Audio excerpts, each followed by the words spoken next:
We are all joined by Shri Muthuvelappan, Senior Vice President, HRD, Shakti Shiva's Limited Private. Thank you, sir, for joining us. We are looking for insights. We also have with us Shri Srinivas Sastri, Chief Human Resource Officer, Shakti Groups. We are delighted to have you with us, sir. We are also joined by Shri Sridhar, Talent Management Head, CPS. Welcome, you, sir. Human resource is the epicenter of an organization.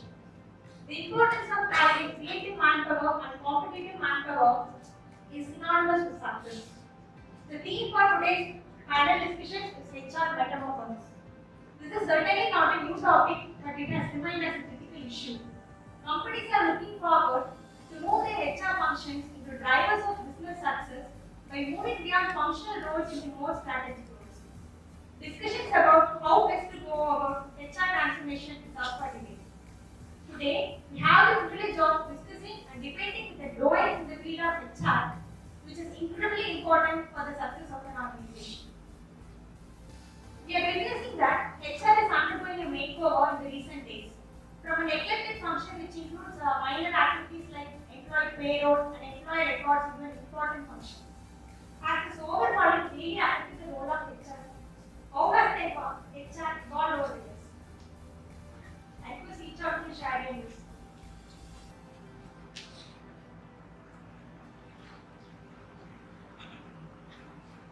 Good afternoon, friends.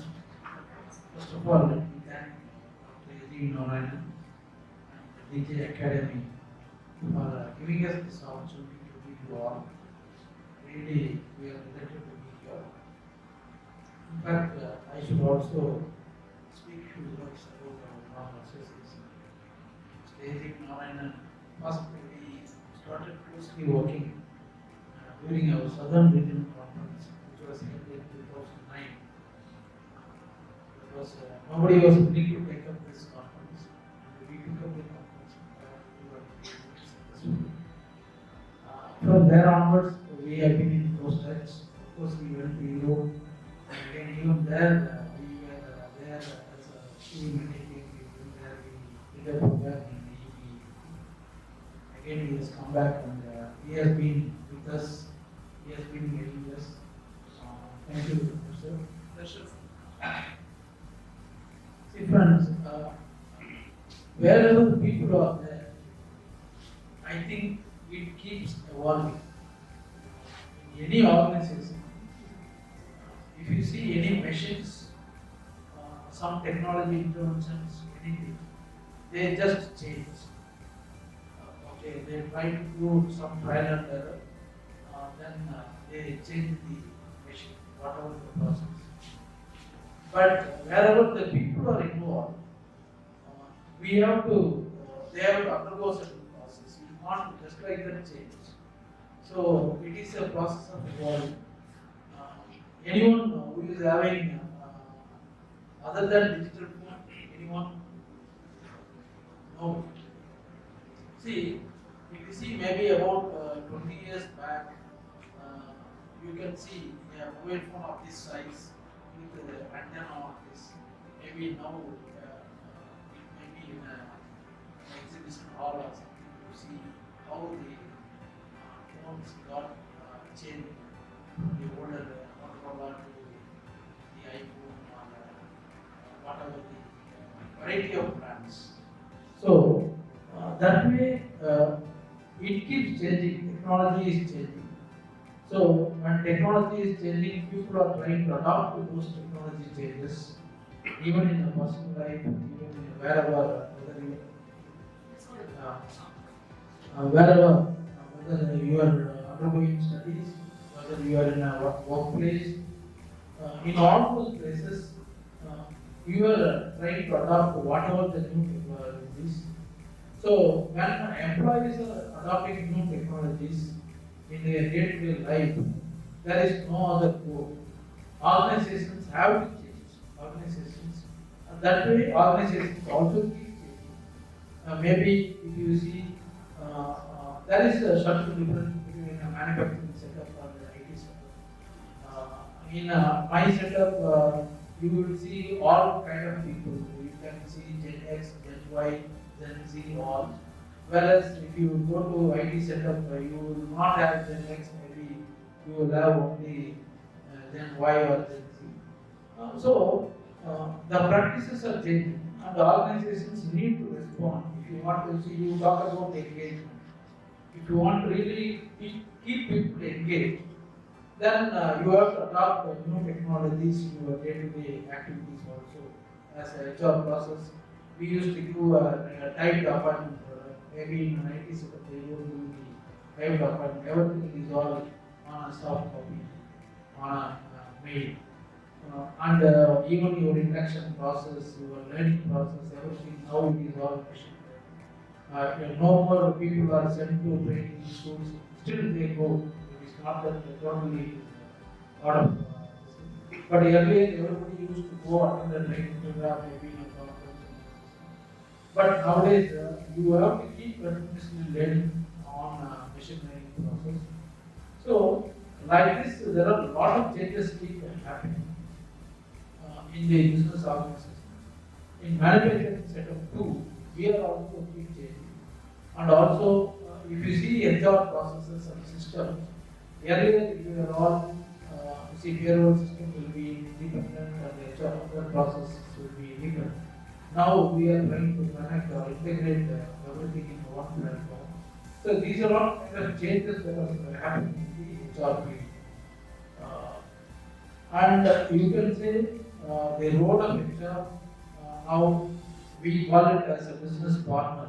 No more a compliance man. Earlier, most of the time, we used to manage only the compliance part of legally, whatever required. Only we were taking care as a HR person. But now it is not so. As a business partner, we have to guide the company, organization, business leaders in the strategy.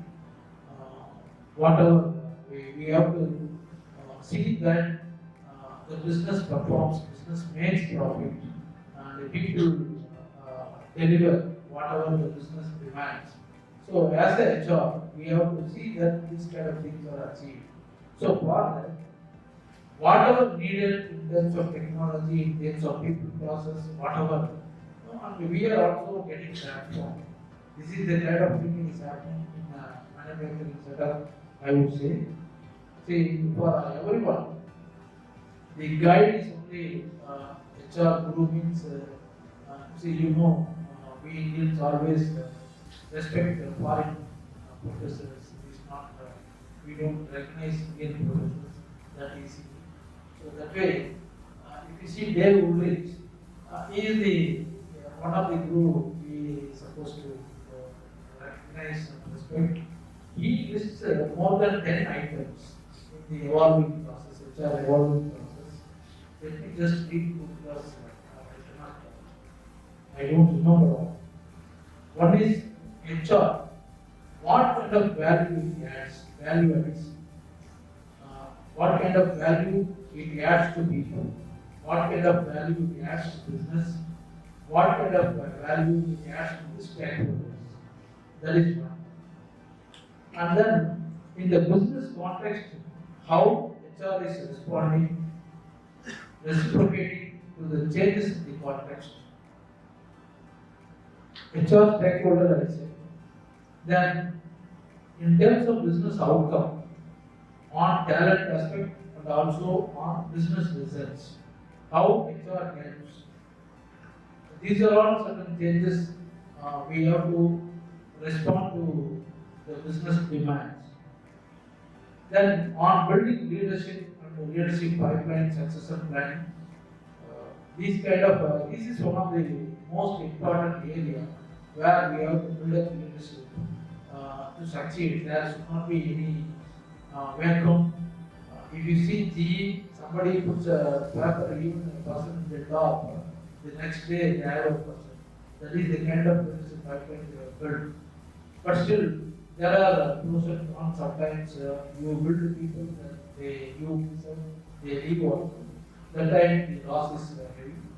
And there are organizations, there are debates. Should you build a successor or should you have somebody from outside? Whether he can bring in new insights new business outlook. These kind of debates are also there. Then, how the organization should be organized in terms of response to the technology, in terms of response to the other business demands. So these kind of changes he is telling, and more than everything, how we have to build the competencies. One is on competencies of the executives and the competencies of the organization to be successful. In my view, all these things are keep changing, keep evolving, and we have to be in race. We have to see what kind of changes are going on in the world, what kind of changes are going on nowadays. It is not that something happens in the US 10 years back and we fix it now. Whatever happens there, we know immediately and we keep adapting to that. So that is the kind of speed on which we are there. And the Internet of Things, artificial intelligence, these are all different things where really it is having a heavy impact on people, on business. So we will have to respond to these things. This is where the HR really focuses. See, whether it is a performance management system or a compensation system, you have to see in this book of world what kind of uncertainties are there or challenges are there. We have to respond to that. That is where the HR plays a vital role in gauging the changes that are happening and responding to that. This is in my view, the evolving. Thank you. And here, Sridhar.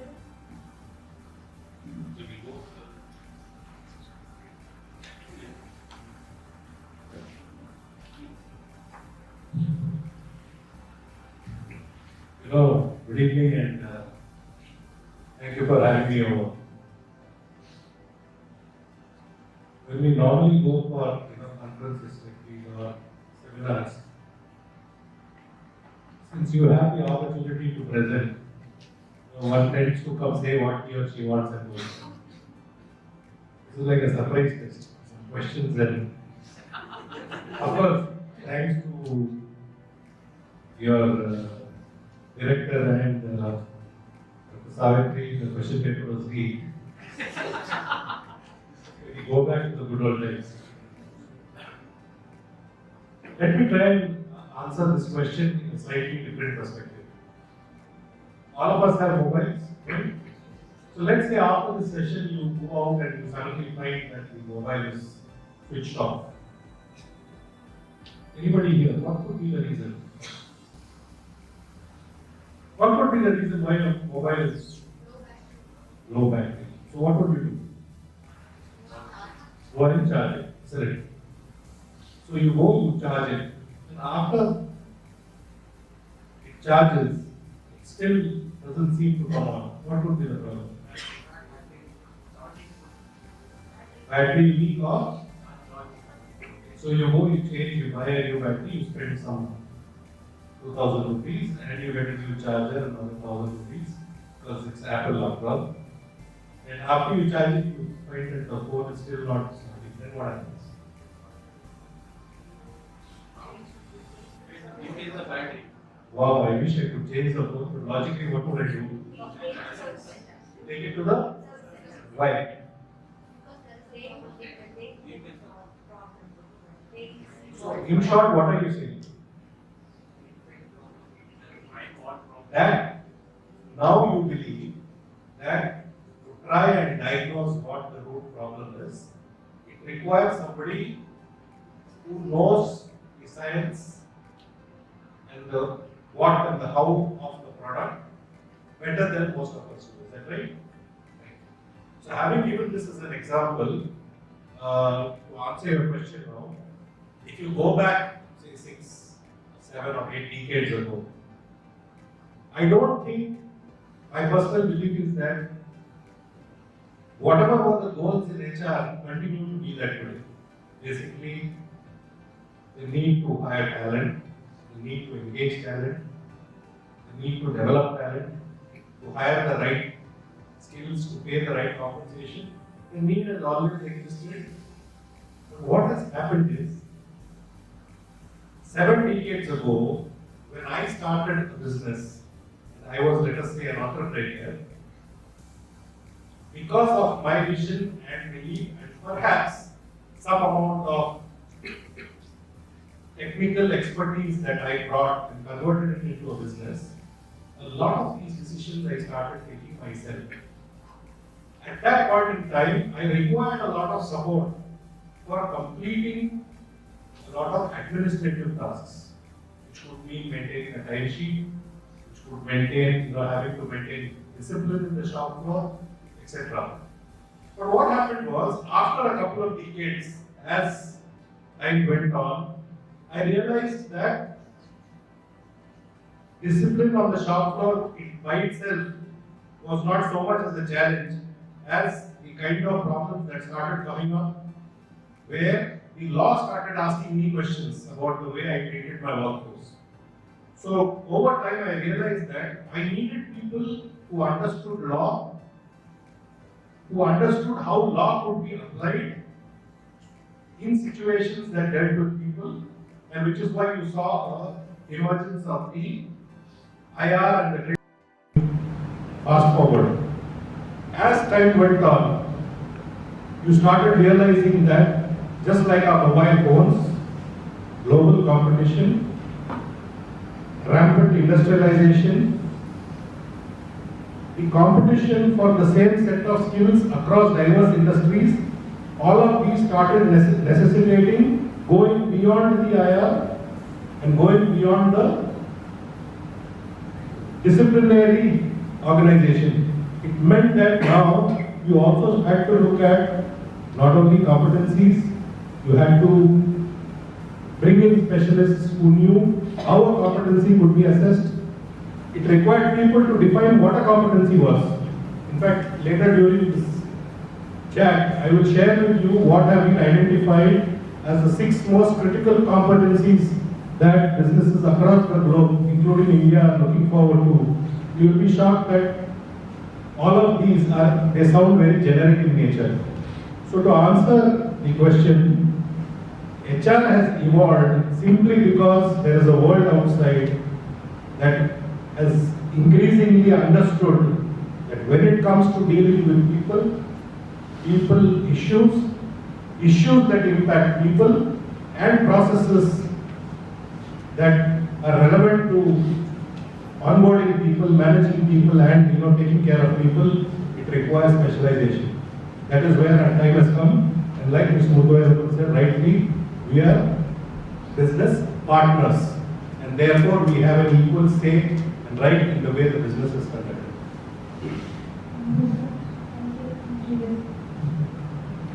I think we heard of all perspectives, so most of the perspectives of what changed the industry is actually undergoing. Right? And Mr. Muthu and Mr. Shastri has been in the industry for a very long time. To the extent that probably I have seen, I'll share a bit of my experience on what the change that we have actually been experiencing. So days where we were positioning the company, branding the company a different way, and then we got to attract talent. It's more about the company's brand, and people thought, okay, I should work, and then people start affiliating with the organization after they joined. They experiencing a long stint with the company, and all those things were the days that were experienced at least about 20 years back. As we move today, the experience that we have is we are looking at the brand the other side, the capability the other side. Right? Now, the industry, the business leaders understand the value is created by the person. He can do 1x, a person can do 10x, a person can do 1000x based on the capability that he has actually created for himself. And that difference is what is making that difference in the business operations, the way in which the businesses succeed. So the value that a person creates for himself is creating the opportunity for him. And now the companies are forced to go and then brand themselves with those people. So today if you look at IIT, IIM, or leading schools where the best of the minds were.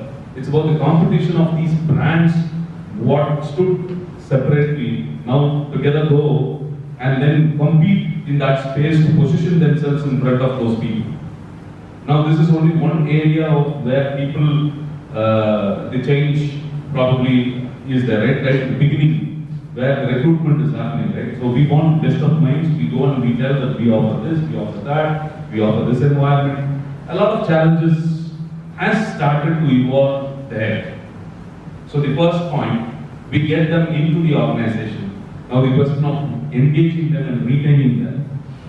Now today's world is very open. The information across what happens elsewhere in other companies are easily flowing. Their own colleagues who studied, classmates who studied along with them, or people who have worked in networking thanks to the LinkedIn or the Facebook or whatever the social media is offering, people get to understand what happens in the other organization. So we will have to be equally aware of what happens around the world, and we will have to drive our strategy of engaging people, our strategy of retaining people in a very innovative way so that we really retain those talents. It's not about maintaining the function of the organization, it is more about what is the outcome. Maybe if I don't retain the good recruits that we have recruited in the organization, HR fails. Now we are clearly measured. A lot of measurement criteria has been put into place. As things evolve, as data was collated, as collected and then analyzed, probably today what we talk about HR analytics, the business analytics, throws in a lot of data, which easily makes the business leaders to analyze where we are going wrong and what is happening in the organization. Right? So a lot of result-based metrics are being evaluated against the performance of a HR person in an organization. Now we have to be very thorough in creating such strategies for the organization, people strategies for the organization, to say that okay, finally the metrics whatever we are expected to deliver are achieved. Right? So that is a huge change, if I can actually say, to a place where it was maintained to a place where it is driven. Right? So we are running, not maintaining. We are running behind a lot of targets aligned to the business targets, precisely as what the HR business partners do in the organization. These questions come to the business partner. It's not about okay, a person to be recruited in. The conversions I offer, what is the conversions that happen? That we'll have to position ourselves, right? So those are certain things. So as things evolve and the challenges change, HR also has evolved in a big way, is what I can actually see. The technology adoption in HR practices has gone up multi-fold than how it was earlier.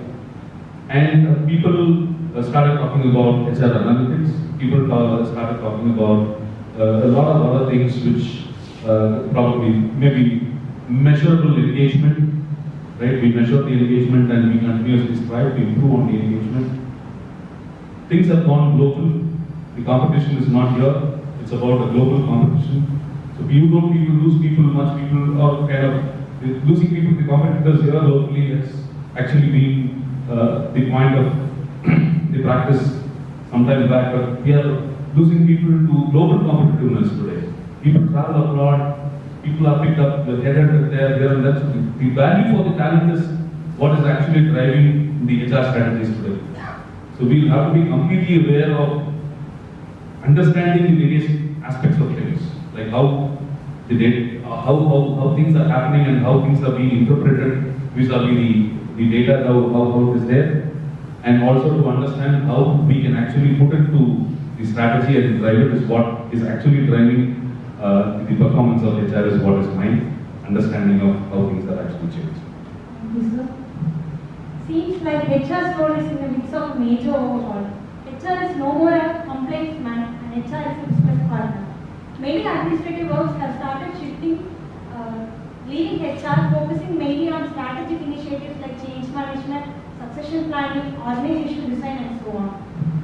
The next issue I would like to take up is there is a general feeling that HR is using only anecdotal information and estimates which does not warrant good evidences.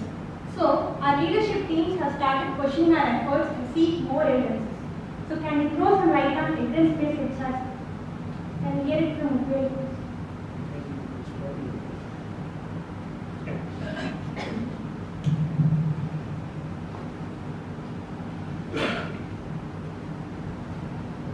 I think evidence-based HR is a term which has gathered a lot of importance in recent times.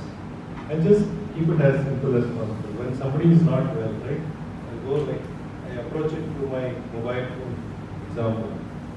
If we are not well, we do a preliminary diagnosis. So if you have a headache, the tendency is to go and take a aspirin-based or a paracetamol-based medicine. But should the, God forbid, the headache got a little worse, and perhaps it showed some signs of fever, you would go to your general physician who is nearby. Now, as the problem gets more complex, what do? You tend to go to a specialist. Besides all this, more often than not, what is it that we end up doing? We end up going through a battery of tests. These days, even if I have a small pain and I go to the physician, it's very likely that if I have a toothache, I'm asked to do even a blood check. I mean, I've never understood the logic, but I end up doing it because I'm scared. Or the safest answer he'll give is, let us rule out other possibilities. Right? That's the. So increasingly, what is happening is that when you start getting more information, and then that information, which is the primary data, is converted into analysis, and it can be used for interpretation, that starts forming or leading to more objective decision making, especially when it comes to people. I'm speaking from the specific reference to human resources. For example, all of us understand that when an employee leaves an organization, we do what is called as an exit interview, right? In the good old days, we used to have a conversation. So we'll ask, why are you going? And HR people had 4 reasons. And most of the HR people were smart. Even if that person said that, no, I'm going because of my boss, they say, but you're getting a higher salary, no? He's leaving for a higher salary. We tend to do that because that's the easiest way out, and tell the management that, look, people are all leaving you because of salaries. What we must understand is, yes, obviously somebody will leave because a higher salary provides a justification for leaving. But more often than not, the driving factors for somebody to leave an institution are never salary. You heard of push and pull in marketing, right? The same applies in human resources as well. There are push factors, there are pull factors. The push factors are the ones which trigger your decision to go out. What is evidence-based HR? HR is, finally, do you have the means, do you have the methodology to systematically gather information in a structured manner during the life cycle of an employee, and at various points in time analyze it and make interpretations which can proactively influence policy, process and practices. So evidence-based HR is 1, in improving your people practices, and 2, as a result of that, being able to measure its impact on productivity, retention, level of engagement, so on and so forth.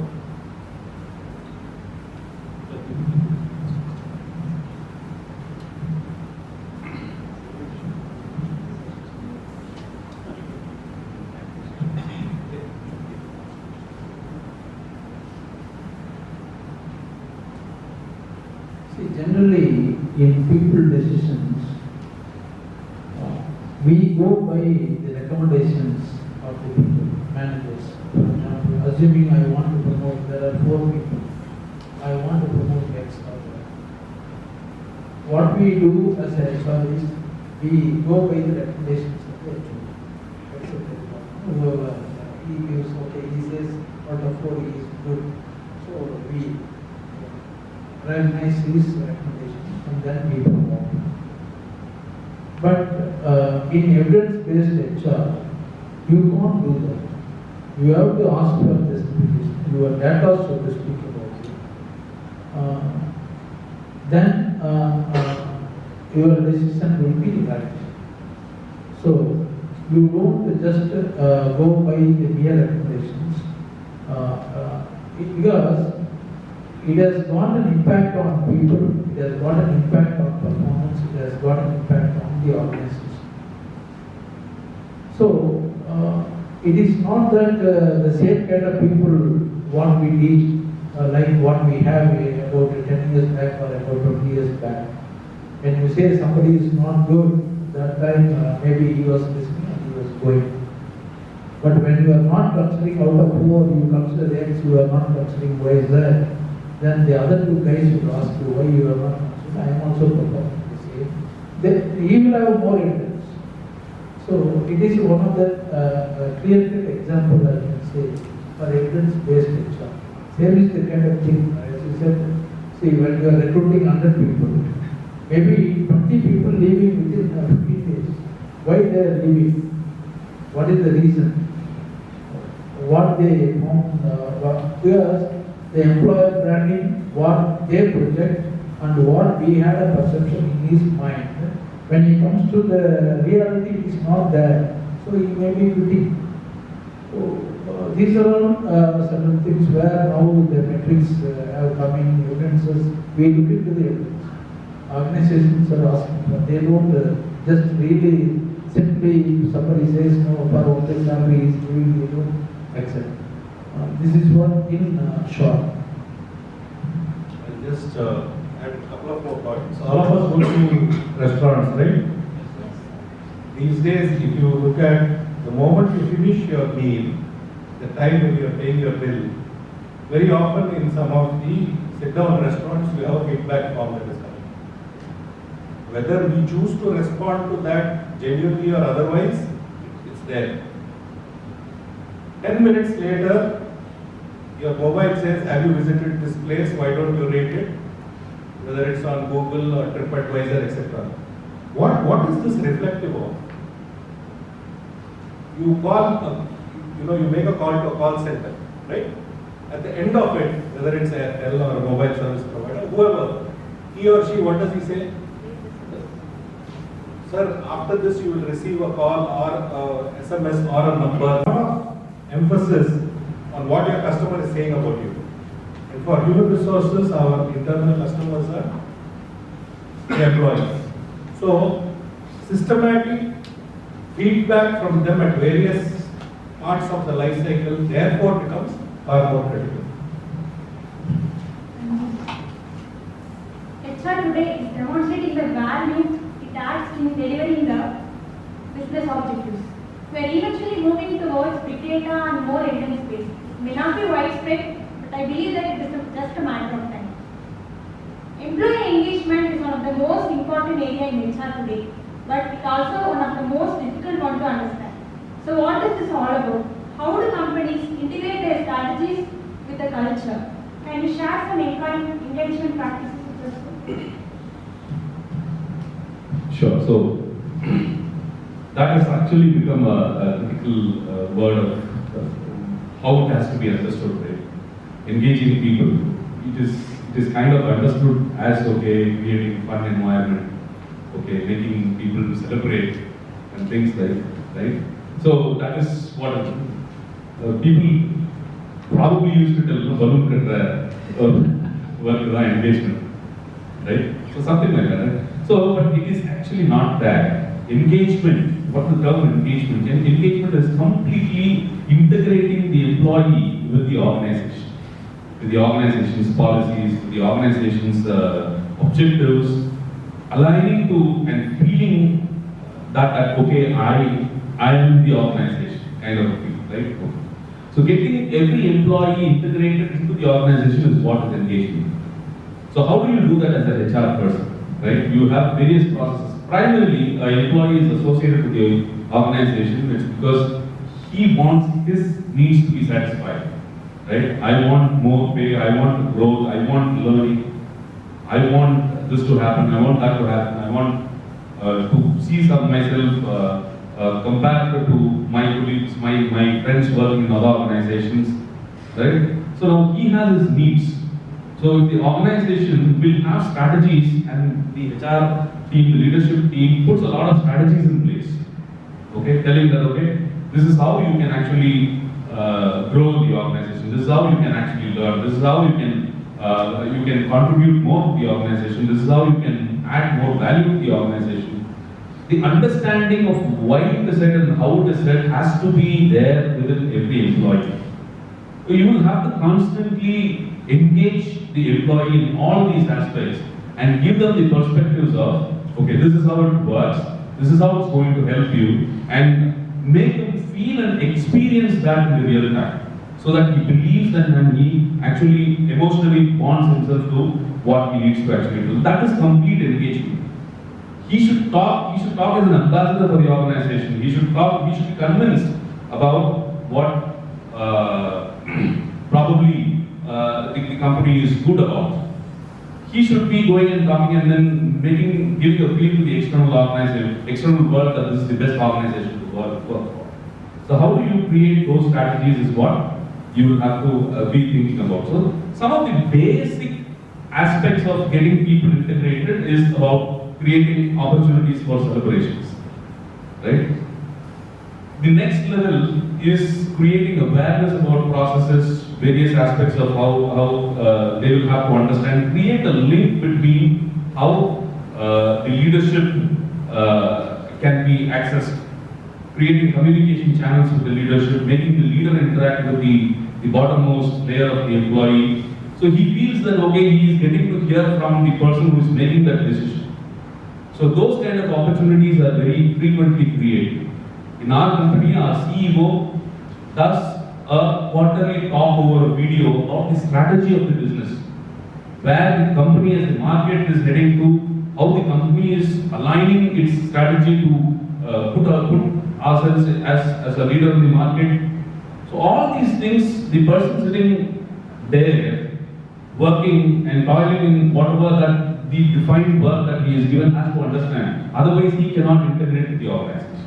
So the communication with the leadership, the opportunities created for communication is something which is being innovated and then being evolved. A lot of platforms are being made available for that.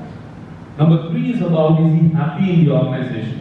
Job satisfaction is something which is crudely understood, but again, there are a lot of small and details which people need to understand. A lot of evaluation happens, like of what Sir told about, hey, you come to a town hall, a communication meeting, right? You're spending 2 hours of your time putting away your responsibilities, spending your time here. So what was your experience? Finally, I have to listen to him to understand that he is interested in the entire time that he has invested has actually made some benefit for him. So how do we understand that? How do you see the learning opportunities in the company? What do you hear? A lot of things are being thrown out, and then he have to be made the experience in that, and we'll have to continuously evaluate his experiences that he gets so that we learn and then we modify and tweak our approach to manage the engagement. So that is also being done. So the other aspect of engagement at the higher levels is about the rewards and recognitions that we give, right? So how you can be made visible to a greater, the larger world, that you are capable of things and things like that. So in a business like ours, this visibility is very, very much needed. Today I may work and report to Mr. Shastri, and tomorrow maybe the project is over and I'll have to go and report to Mr. Muthuvel. Now how will Mr. Muthuvel know that I am capable of this? What will be my credentials that I can actually showcase to him? We'll have to create a lot more opportunities for people to understand how they can actually make themselves visible in the larger organization. So we'll have to create platforms for that. So it goes on, if I can actually put it that way. And it is constantly being measured on whether my strategies actually work. So yearly engagement surveys are being done. And these engagement scores are derived as indices, and then the numbers are compared to managers between business units, the approach of leadership, to a particular business unit vis-a-vis approach of leadership to the other units. The approach of HR as well is being evaluated, and then that we create, okay, as a kind of a benchmark for which we'll have to work towards to cross those scores the next year. In fact, consulting houses today, when they do this engagement surveys, they as well say how our competitors perform in these parameters.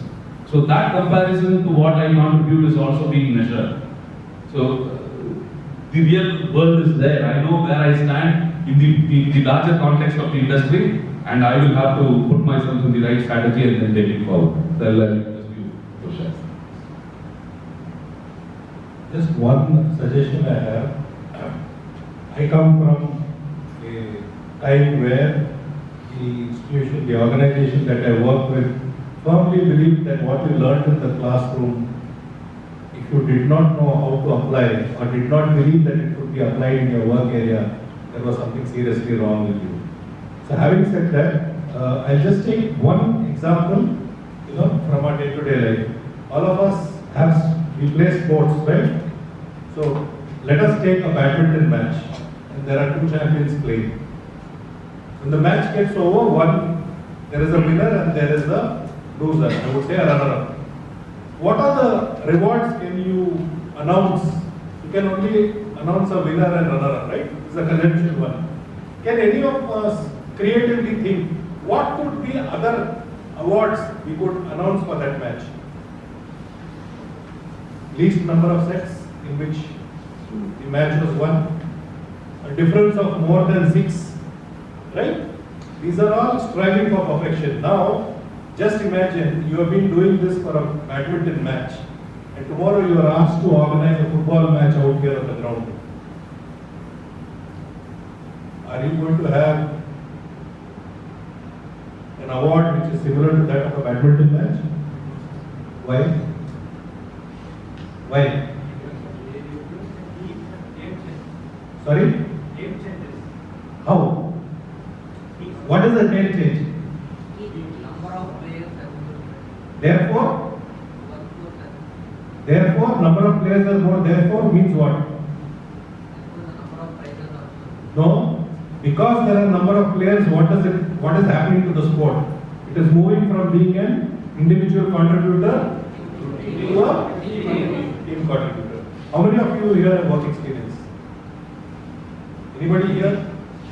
What kind of organization have you worked in? So manufacturing, right? So did you have rewards there?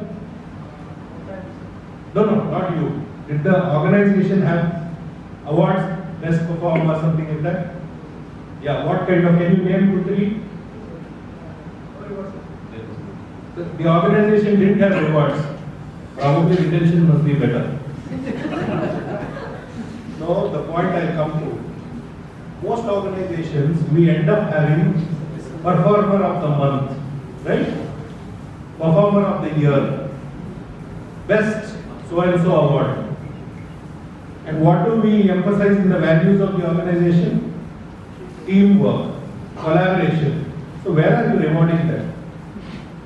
If you want to instill behaviors of teamwork, does your reward system support that behavior, or are you creating a contradictory? How will I be engaged if you tell me to do teamwork, but there's only going to be one person whom you are rewarding? What is in it for me to collaborate with somebody else? So, my only submission, friends, is that as HR people, do not sacrifice your conscience. To start with, please ensure that your conscience is in place. Techniques are important, but we should understand which technique gets applied where. Of course, this is an elaborate subject, and I'll suffice here for the moment.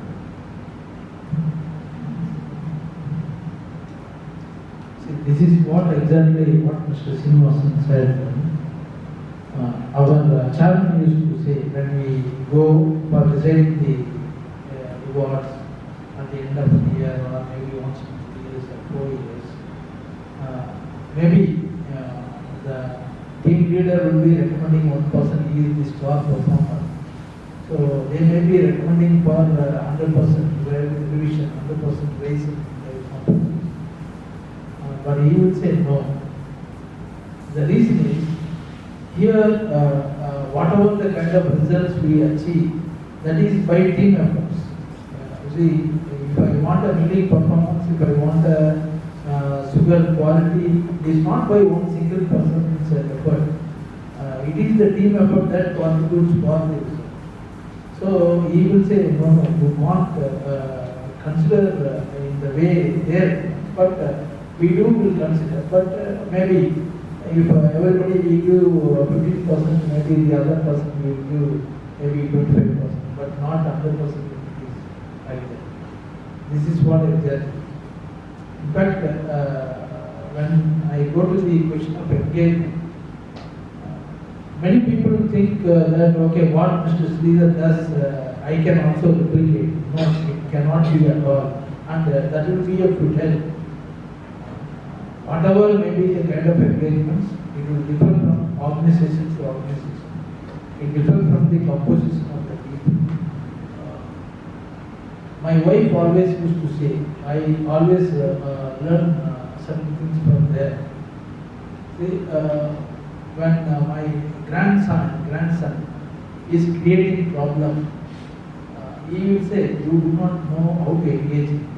This is the typical word he used to tell. And I get bounced. Okay? And we learn a lesson. Because children, if you see, you can't adopt a single strategy to keep him engaged. Maybe for 10 minutes he will be interested in playing, but then another 10 minutes he may be interested in drawing, then you would like to go outdoor.